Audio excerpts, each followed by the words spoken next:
Final score here in Columbus, Penn State 12, Ohio State 20. If you're a Penn State fan today, it feels like, man, we built to a game like this, built to an opportunity like this, felt like it was back and forth all day, felt like you had a really good game plan defensively. Manny Diaz said he had strong opinions about Ohio State's offense, was going to keep him to himself.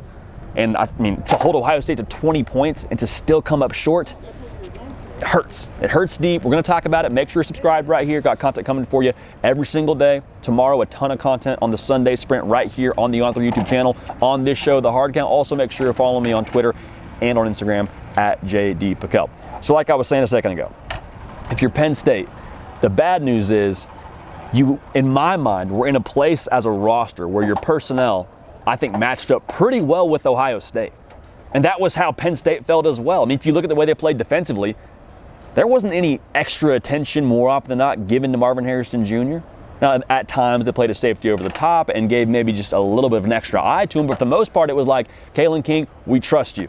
You're on island, Marvin Harrison Jr., we're gonna let you play. And that was a back and forth battle. I thought it was really, for the most part, a back and forth affair until that final touchdown from Marvin Harrison Jr. And then Johnny Dixon too. I mean, he did a great job of Marvin Harrison Jr. So don't let that box score fool you.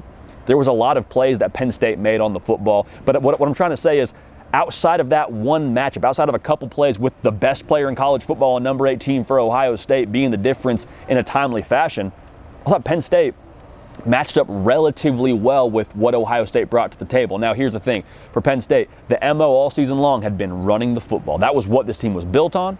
And you thought, okay, we have that piece. Then you add Drew Allar into the mix, a little bit more of a vertical passing game available to you. And neither of those things really came to fruition like you would have hoped they would.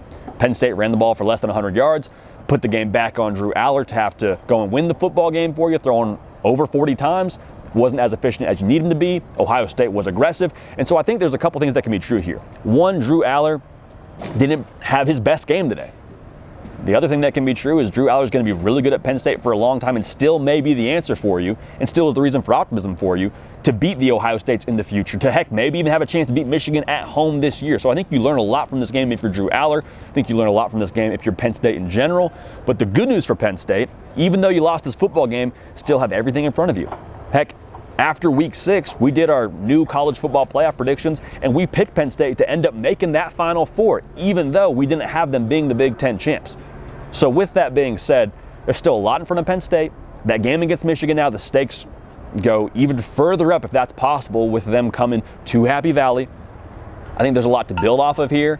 I think the way they played Ohio State is something that you can look at defensively and feel encouraged about. But there's still a ton ahead of Penn State here. I mean, I know it stings because it feels like this was your chance to really prove to everybody that you are a top-tier Big Ten team, and not just top-tier in terms of one of the top 3, like being one of the top 2. But let's not sell our stock in Penn State just yet. Went back and forth with a good Ohio State football team at their house. And I think they're going to have a lot to play for, Penn State that is, as we go on the rest of the season. I think Drew Allar, too, will start to get his footing and learn a lot from this game as well. So, make sure you're subscribed. College football every single day right here on the Allar YouTube channel.